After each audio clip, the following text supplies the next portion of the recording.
2024년 1월 22일 연중 제3주간 월요일 제1독서 사무엘기 학원의 말씀입니다. 그 무렵 이스라엘의 모든 지파가 헤브론에 있는 다윗에게 몰려가서 말하였다. 우리는 임금님의 고륙입니다. 전에 사울이 우리의 임금이었을 때에도 이스라엘을 거느리고 출전하신 이는 임금님이셨습니다. 또한 주님께서는 너는 내 백성 이스라엘의 목자가 되고 이스라엘의 영도자가 될 것이다 하고 임금님께 말씀하셨습니다. 그리하여 이스라엘의 원로들이 모두 헤브론으로 임금을 찾아가자 다윗 임금은 헤브론에서 주님 앞으로 나아가 그들과 계약을 맺었다. 그리고 그들은 다윗에게 기름을 부어 이스라엘의 임금으로 세웠다. 다윗은 30살의 임금이 되어 40해 동안 다스렸다. 그는 헤브론에서 7해 6달 동안 유다를 다스린 다음 예루살렘에서 33해 동안 온 이스라엘과 유다를 다스렸다. 다윗 임금이 부하들을 거느리고 예루살렘으로 가서 그 땅에 사는 여부스족을 치려하자 여부스 주민들이 다윗에게 말하였다. 너는 이곳에 들어올 수 없다. 눈먼 이들과 다리 저는 이들도 너쯤은 물리칠 수 있다. 그들은 다윗이 거기에 들어올 수 없으리라고 여겼던 것이다. 그러나 다윗은 시온 산성을 점령하였다. 그곳이 바로 다윗성이다.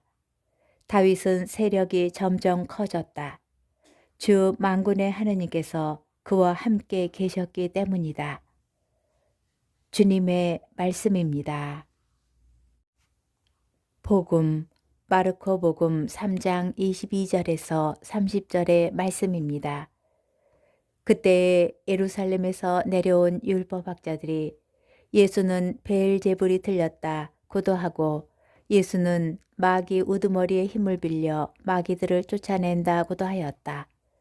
그래서 예수님께서는 그들을 부르셔서 비유를 들어 말씀하셨다. 어떻게 사탄이 사탄을 쫓아낼 수 있느냐? 한 나라가 갈라서면 그 나라는 버티어내지 못한다. 한 집안이 갈라서면 그 집안은 버티어내지 못할 것이다. 사탄도 자신을 거슬러 일어나 갈라서면 버티어내지 못하고 끝장이 난다. 먼저 힘센 자를 묶어놓지 않고서는 아무도 그 힘센 자의 집에 들어가 재물을 털 수 없다. 묶어놓은 뒤에야 그 집을 털 수 있다.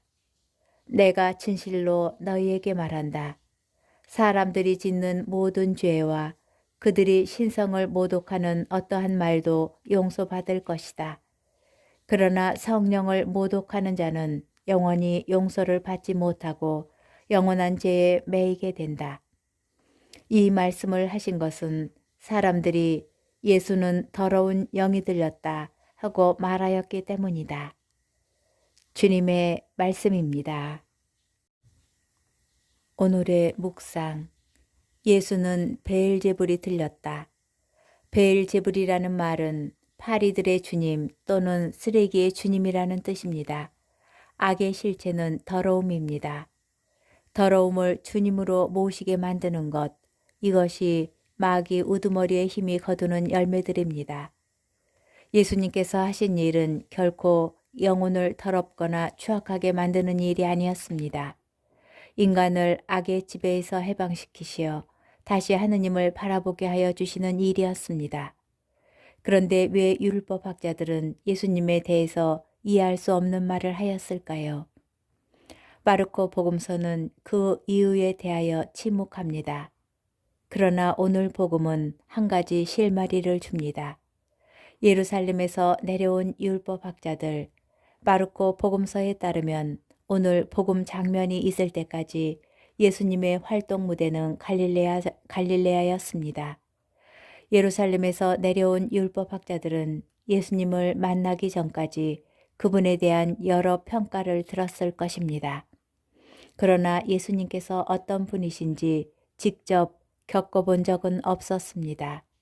그러기에 예수는 베엘제불이 들렸다, 라는 그들의 말도 예수님께서 어떤 분이신지 실제로 알지 못한 채 한 말이었습니다.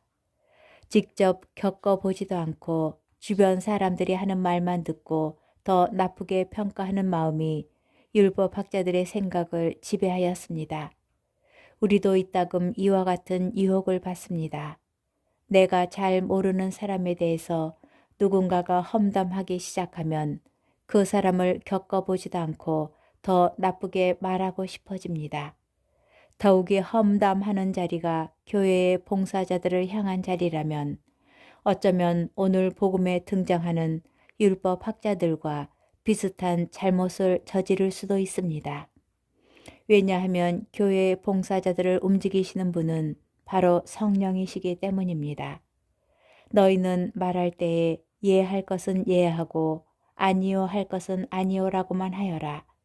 그 이상의 것은 악에서 나오는 것이다. 예수님의 이 말씀을 기억하며 율법학자들과 똑같은 죄를 저지르지 않는 슬기로운 신앙인이 언제나 하느님 편에 서 있는 신앙인이 되었으면 좋겠습니다.